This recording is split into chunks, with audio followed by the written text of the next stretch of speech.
তৃণমূল ছেড়ে আইএসএফে যোগ দিয়ে প্রার্থী হয়েছেন মফিদুল হক সাহাজ এবং সেই থেকে প্রচার পর্ব থেকেই টানটান উত্তেজনা ছিল।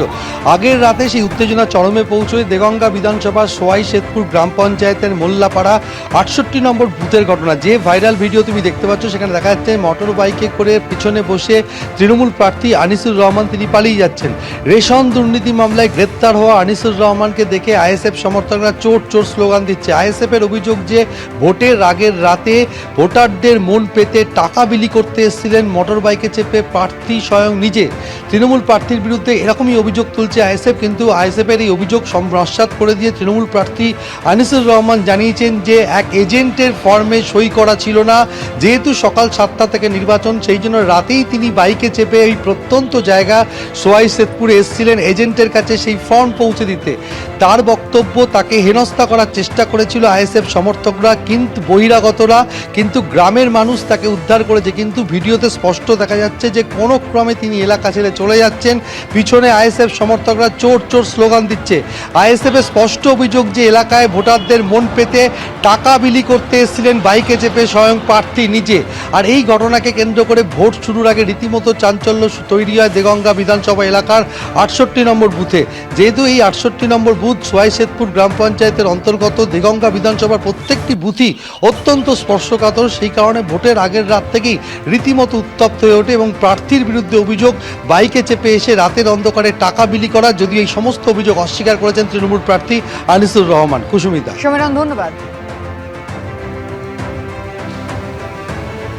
আজকে সকালে চাপড়ায় 53 নম্বর বুথে তাদের বুথ এজেন্টকে মেরে মাথা ফাটিয়ে দেওয়া হয়েছে। অভিযোগের তীর তৃণমূলের দিকে।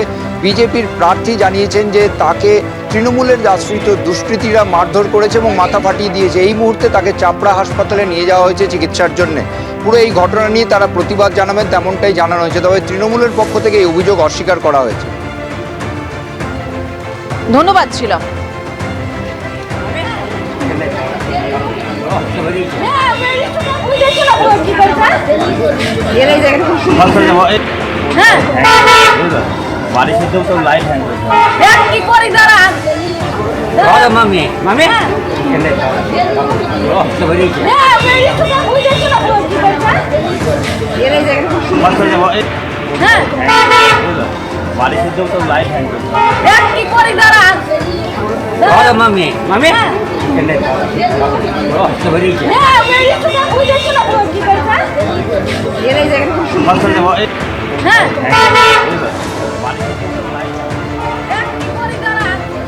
নদিয়ার চাপড়ায় উত্তেজনা, যেখানে বিজেপি এজেন্টকে মেরে মাথা ফাটিয়ে দেওয়ার অভিযোগ এবার তৃণমূলের বিরুদ্ধে।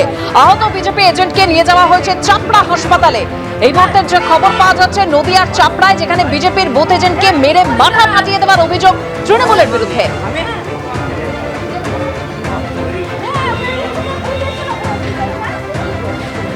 আহত বিজেপি এজেন্টকে ইতিমধ্যে চাপড়া হাসপাতালে নিয়ে যাওয়া হয়েছে। এবিপি আনন্দ, এগিয়ে থাকে, এগিয়ে রাখে।